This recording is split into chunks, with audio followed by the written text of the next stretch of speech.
Shalom semua, selamat datang ke ibadah raya dalam talian pada minggu ini.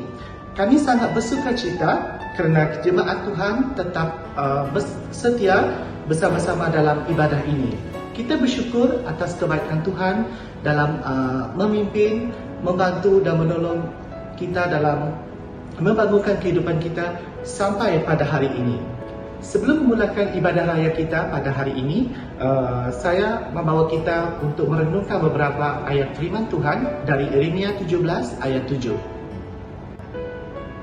Diberkatilah orang yang mengandalkan Tuhan, yang menaruh harapannya pada Tuhan. Amin. Mari kita sama mengandalkan Tuhan dalam kehidupan kita sampai selamanya. Mari kita mulakan ibadah raya kita dan saya akan memimpin kita di dalam doa. Mari kita sama berdoa. Allah Bapa kami di syurga Tuhan, terima kasih Tuhan pada saat ini Tuhan atas kebaikan Engkau Tuhan pada hari ini Bapa. Tuhan pimpini kami semua, Tuhan bungkus kami Tuhan dengan kuasa Roh Kudus Engkau Tuhan. Berkati semua Tuhan jemaat yang mengikuti ibadah raya pada pagi ini Bapa. Pakai setiap kami Tuhan dan berkati juga Tuhan semua leader Tuhan, berkati hamba Tuhan yang akan menyampaikan firman Tuhan pada saat ini Bapa. Berkati semua leadership pada hari ini Bapa. Pakai mereka Tuhan, urapi kami Tuhan dengan kuasa kudus Engkau Tuhan.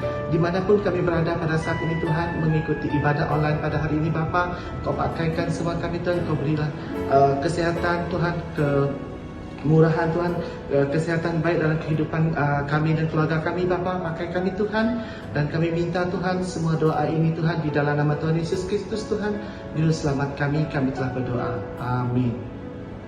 Seterusnya mari kita sama-sama menaikkan pujian syukur kita dan lewat pujian dan penyembahan.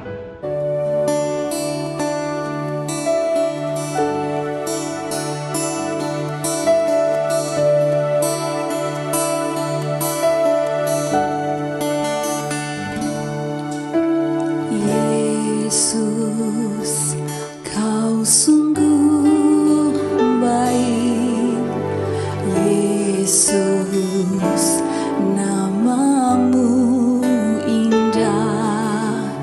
Yesus, ku cinta Kau selalu. Ku tinggikan, ku agungkan selamanya. Yesus, Kau sungguh baik. Yesus, namamu indah. Yesus, ku cinta Kau selalu. Ku tinggikan, ku agungkan selamanya. Ku mau memujimu, ku selalu pujimu. Ku mau menyembahmu, ku selalu sembahmu. Kau yang layak terima semua pujian, kemuliaan hanya bagi Tuhan.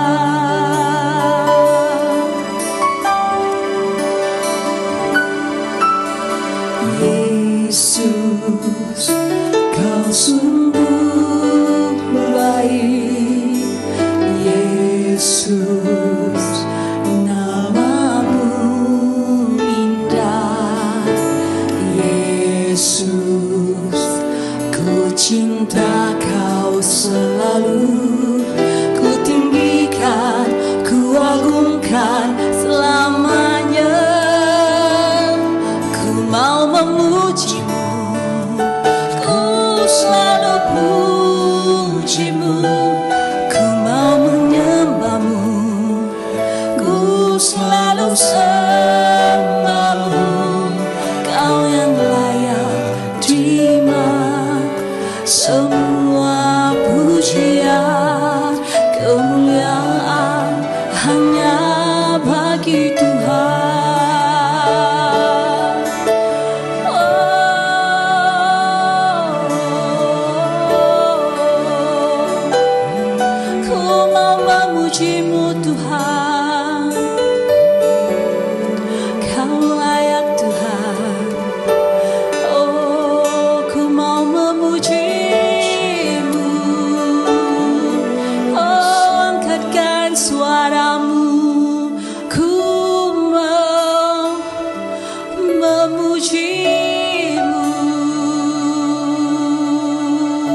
semua pujian, kemuliaan hanya bagi Tuhan. Kau yang layak, Kau yang layak terima semua pujian, kemuliaan hanya bagi Tuhan. Kau yang layak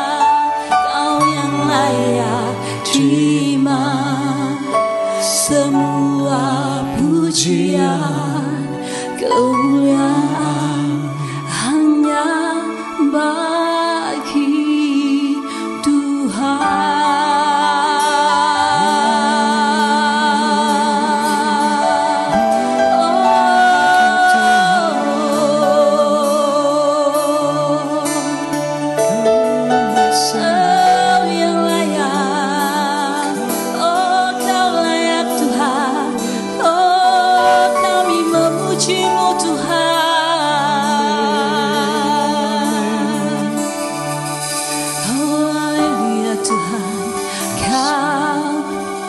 Kau Tuhan yang layak.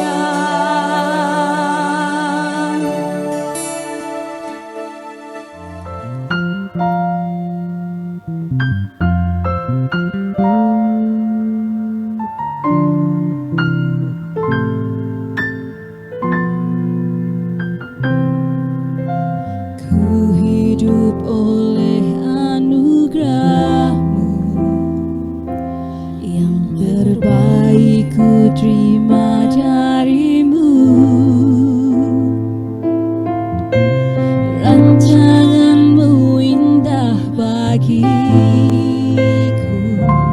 sebab ku hidup selalu di dalam-Mu. Tiada pernah ku meragukan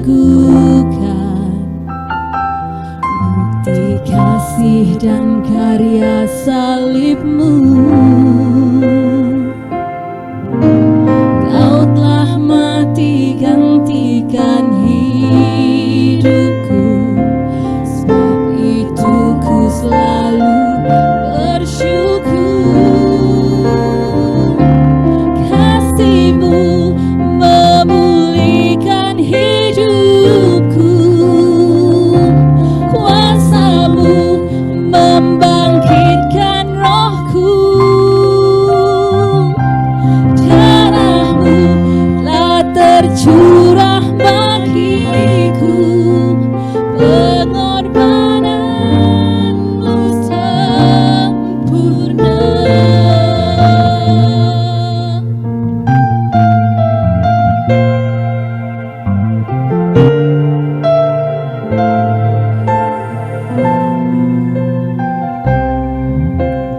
Ku hidup oleh anugerah-Mu, yang terbaik ku terima dari-Mu. Rancangan-Mu indah bagiku, sebab ku hidup selalu di dalam-Mu. Tiada pernah ku meragukan bukti kasih dan karya salib-Mu. Kau telah mati gantikan hidupku, sebab itu ku selalu bersyukur. Kasih-Mu memulihkan hidupku, kuasa-Mu membangkitkan rohku.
Shalom.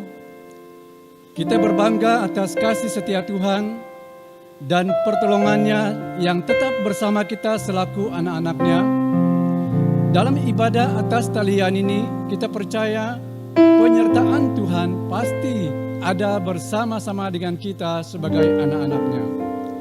Sebelum kita membaca dan belajar daripada firman Tuhan, mari kita berdoa terlebih dahulu.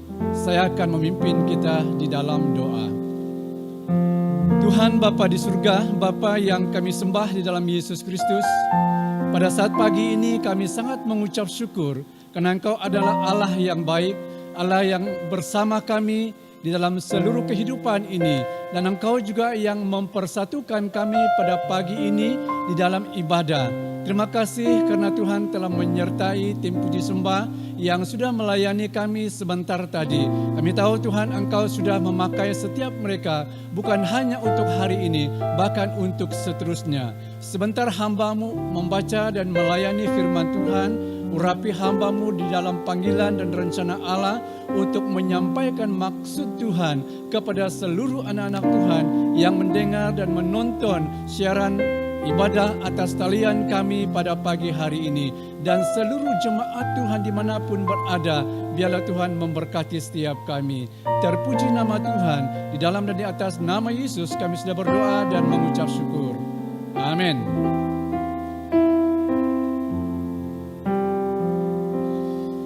Mari kita membaca firman Tuhan dari Injil Matius pasal 27 ayat yang ke-45 hingga ayat yang ke-56, tetapi saya hanya membaca hingga ayat yang ke-50. Tulisan besar di atas adalah Yesus mati.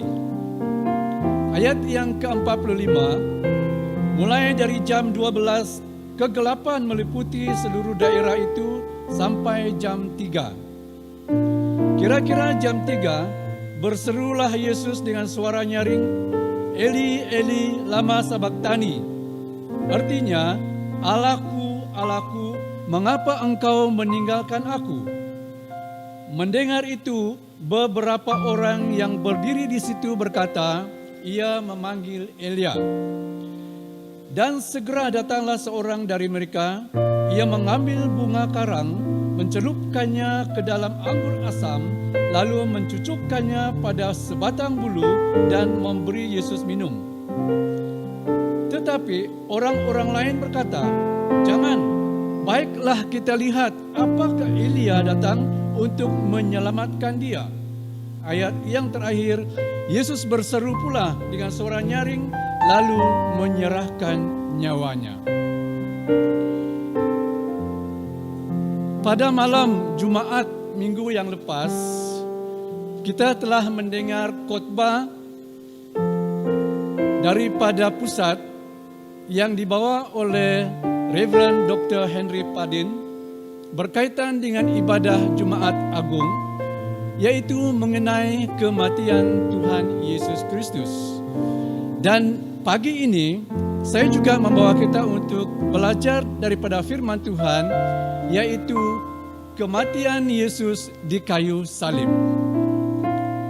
Dalam pasal 27 daripada Injil Matius ini, kita dapat melihat bahwa ini mengisahkan, menceritakan tentang kematian Tuhan Yesus. Ayat pertama hingga ayat yang ke-10 membicarakan tentang Yesus di hadapan Pilatus ataupun Yesus diserahkan kepada Pilatus. Lalu ayat yang ke-11 hingga ayat yang ke-14, Pilatus memeriksa perkara Yesus. Kalau menurut terjemahan Berita Baik. Ayat yang ke-15 hingga ayat yang ke-26 pula, Yesus dijatuhi hukuman mati. Dan ayat yang ke-27 hingga 31, Yesus diolok-olokkan. Kalau terjemahan bahasa Malaysia mengatakan, askar-askar mempermainkan Yesus. Ayat yang ke-32 hingga ayat yang ke-44, Yesus disalibkan. Lalu ayat yang ke-45 hingga yang ke-56 ini berbicara tentang kematian Yesus ataupun Yesus mati. Nah, kalau di dalam ayat yang ke-32 hingga 44 mengatakan Yesus disalibkan, dan ayat yang ke-45 hingga 50 kematian Yesus. Dan saya akan membawa kita belajar dengan tajuk ataupun tema firman Tuhan pada pagi ini, yaitu kematian Yesus di kayu salib. Berarti kita akan melihat dua perkara pada pagi hari ini, yaitu kematian Yesus dan kayu salib. Apakah yang terjadi waktu Yesus mati di kayu salib? Dia memberi dirinya sebagai korban, menanggung penghukuman yang sepatutnya diterima oleh saya. Hukuman yang sepatutnya diterima oleh setiap kita yang berdosa ini. Kematian Yesus adalah menggenapi rencana Allah dengan memperdamaikan manusia kepada Allah maupun kepada Tuhan Yesus. Ada beberapa hal yang perlu kita ketahui tentang kematian Yesus di kayu salib. Yang pertama, saya akan membawa kita membicarakan tentang salib. Satu, kayu salib tidak dapat difahami seandainya dosa manusia tidak disedari. Ataupun sewaktu manusia sedang kita hidup di dalam dosa, tidak dapat mengerti, tidak dapat memahami apa artinya salib. Sebab manusia berada dalam bahaya kebinasaan karena tidak kepercayaan oleh karena pelanggaran kita terhadap Allah. Namun pun demikian, suatu hal yang sangat membanggakan, menghiburkan hati kita oleh karena kasih Allah yang begitu besar dan telah menyelamatkan setiap kita. Seperti dikatakan daripada Yohanes pasal 3 ayat yang ke-16 itu, karena begitu besar kasih Allah akan dunia ini sehingga ia telah mengeruniakan anaknya yang tunggal, supaya setiap orang yang percaya kepadanya tidak binasa, melainkan beroleh hidup yang kekal. Namun pun kita sebagai manusia yang berdosa berada di dalam suatu bahaya.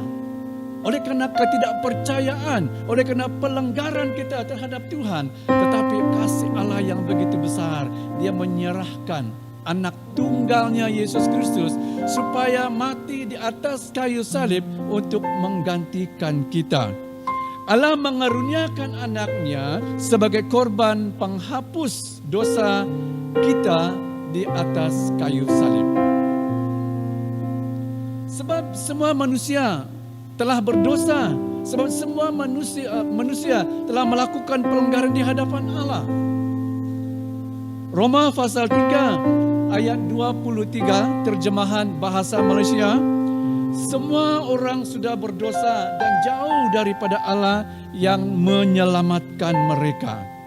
Dikatakan di sini bahwa semua orang sudah berdosa, semua orang telah menjauhkan diri daripada Allah, daripada Tuhan yang telah menyelamatkan kita. Ini yang dikatakan oleh firman Tuhan, menyebabkan kita tidak dapat mengerti, tidak dapat memahami apa itu salib. Sebab dosalah yang telah memisahkan, yang telah menceraikan manusia itu daripada Allah. Yesaya 59 ayat yang kedua, menurut terjemahan bahasa Malaysia, karena dosa kamu, Dia tidak mendengar kamu. Apabila kamu berdoa kepadanya, doa kamu memisahkan kamu daripadanya. Dosa kita, pelanggaran kita menyebabkan Allah tidak mendengar doa kita. Dosa kita menyebabkan kita terpisah daripada Allah. Dosa dan kefasikan di dalam hidup kita telah menjadi tembok di antara kita dengan Tuhan. Dosa yang ada pada kita merupakan tembok di antara kita, manusia, dengan Allah. Karena tembok inilah kita tidak lagi mengalami perlindungan Tuhan. Oleh karena tembok inilah kita tidak lagi mengalami pertolongan Tuhan atau keselamatan yang daripada Allah. Mazmur berkata, Mazmur pasal 66 ayat 18 terjemahan Berita Baik, andai kata aku membiarkan dosa dalam hatiku, pasti Tuhan tidak akan mendengar aku. Mungkin anak-anak Tuhan, jemaat Tuhan selalu merindukan jawaban doa daripada Tuhan.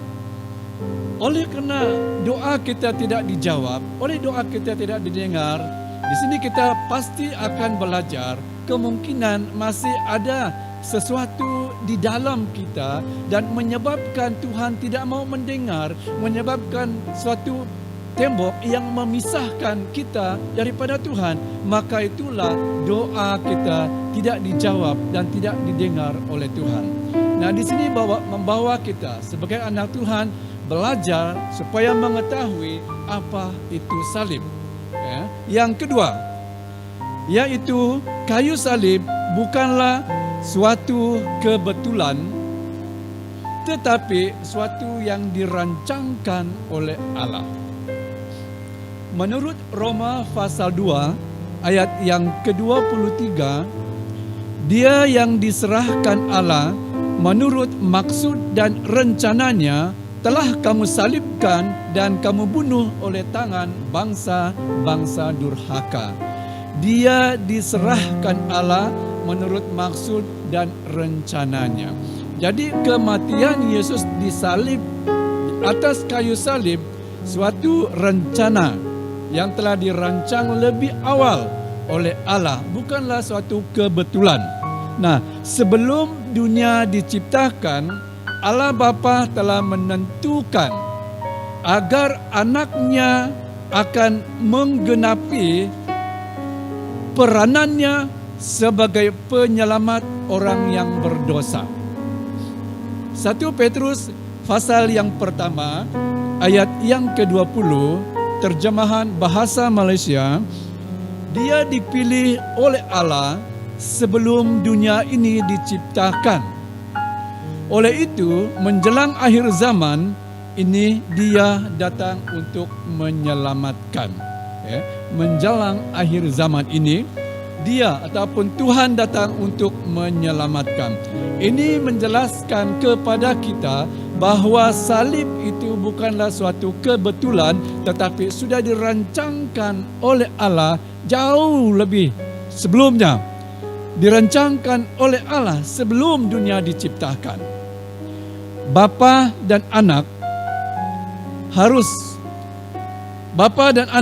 telah mengikat suatu perjanjian bahwa anak harus melakukan pekerjaan yang ditentukan untuk dia. Yohanes 17 ayat yang keempat, terjemahan Berita Baik.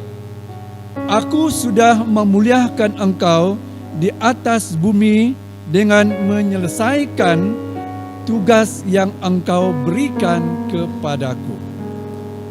Peranan yang diberikan Allah kepada anaknya telah selesai dilakukan, dan semua itu adalah untuk kemuliaan bagi nama Bapa di sorga.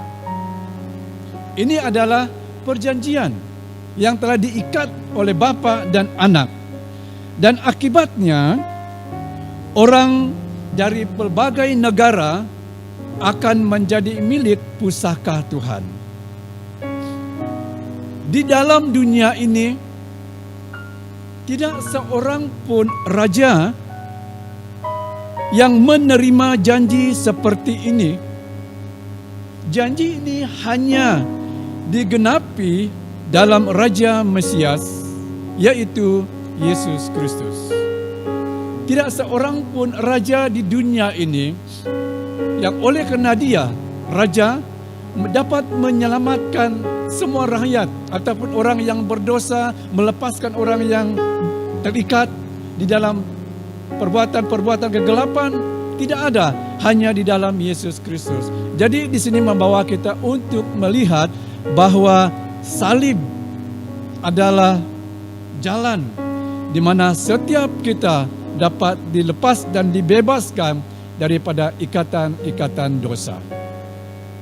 Lalu yang ketiga, Kristus dengan rela mati di kayu salib. Yang pertama, kayu salib tidak dapat difahami seandainya dosa manusia tidak disedari. Dan yang kedua, kayu salib bukanlah suatu kebetulan tetapi suatu yang dirancangkan oleh Allah. Dan yang ketiga, Kristus dengan rela mati di kayu salib.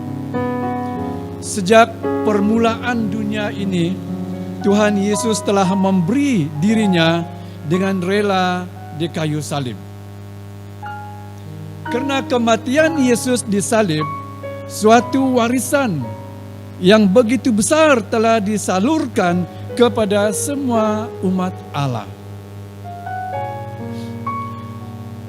Yesus telah meletakkan dirinya sebagai gembala.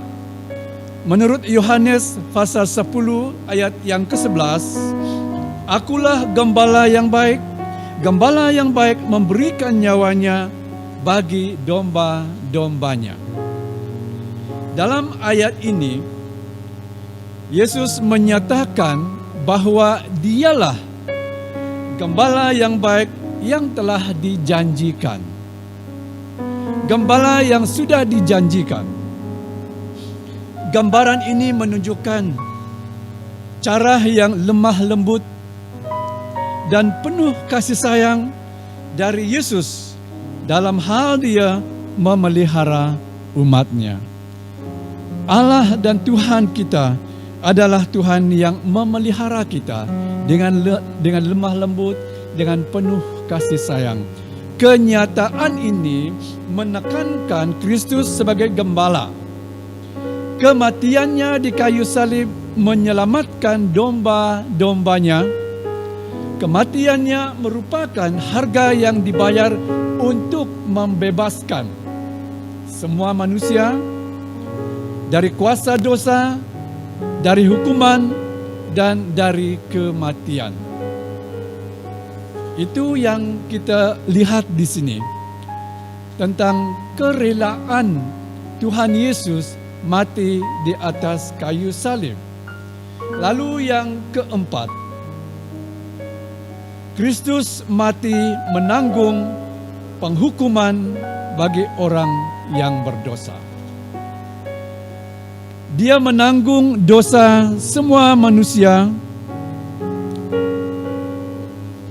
di atas kayu salib. Dia menjadi pengganti kita dengan menanggung hukuman bagi dosa-dosa kita. Tujuan dari kematiannya adalah untuk menggantikan kita. Menggantikan, mengambil tempat kita agar kita dapat dipisahkan sama sekali dari kesalahan dan pengaruh dosa.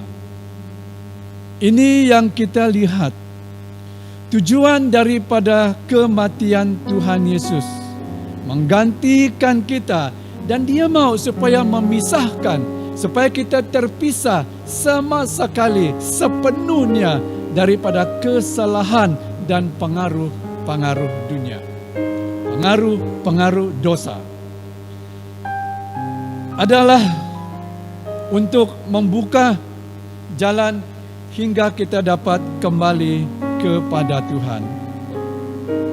Kematian Tuhan Yesus merupakan suatu jalan yang sudah dibuka bagi setiap kita supaya kita kembali kepada Tuhan, supaya kita kembali kepada Allah, dan supaya kita diperdamaikan bersama dengan Tuhan Allah.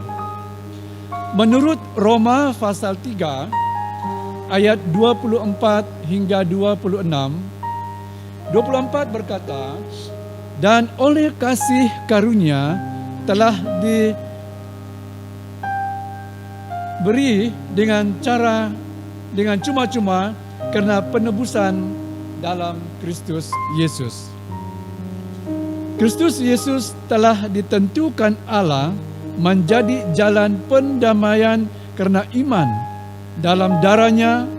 Hal ini dibuatnya untuk menunjukkan keadilannya, karena ia telah membiarkan dosa-dosa yang telah terjadi dahulu pada masa kesabarannya.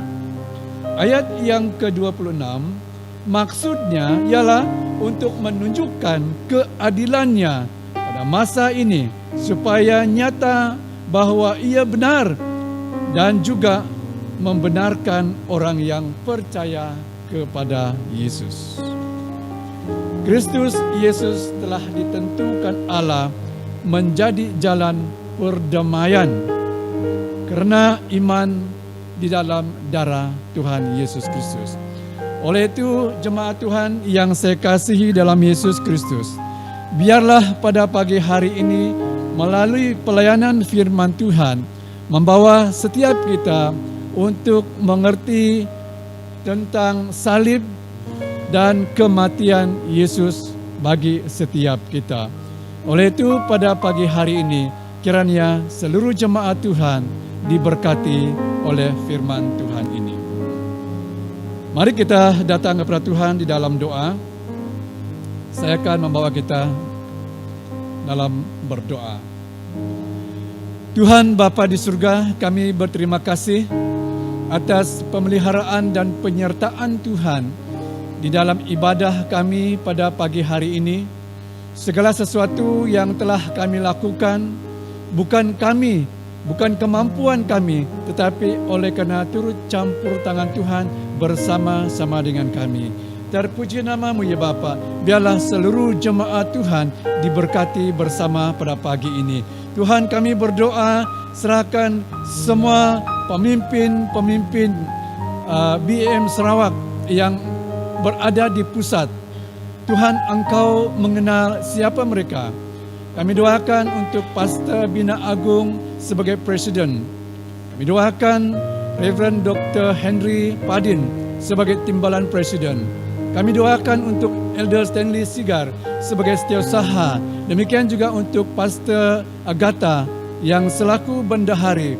Tuhan, Engkau yang sudah memanggil, telah memilih mereka berada di pusat sebagai pemimpin. Kami berdoa, Tuhan, Engkau urapi, Engkau pakai mereka, beri hikmat kebijaksanaan yang daripada Engkau, supaya mereka menjadi pemimpin yang membawa perkembangan di dalam seluruh BEM Sarawak, bahkan di Semenanjung, di Sabah. Kami berdoa, Roh Allah pasti melakukan perkara-perkara besar.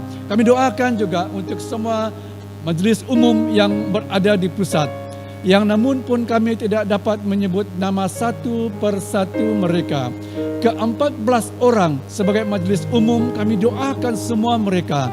Tuhan, berikan kesatuan, berikan mereka juga kebijaksanaan supaya dapat melakukan tugas masing-masing di dalam perlindungan, dalam kuasa yang daripada Tuhan. Dan merekalah orang yang Tuhan pilih, yang Engkau panggil di tempat mereka pada ketika ini. Dan kami percaya Tuhan punya tujuan, Engkau pakai semua mereka.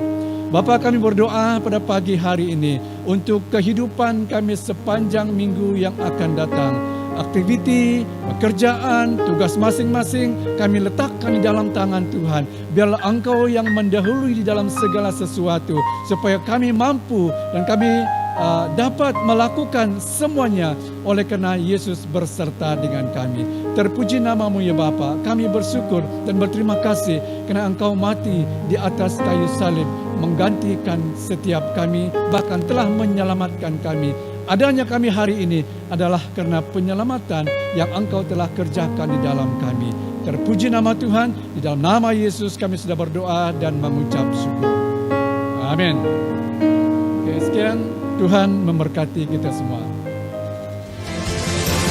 Ajar kami Tuhan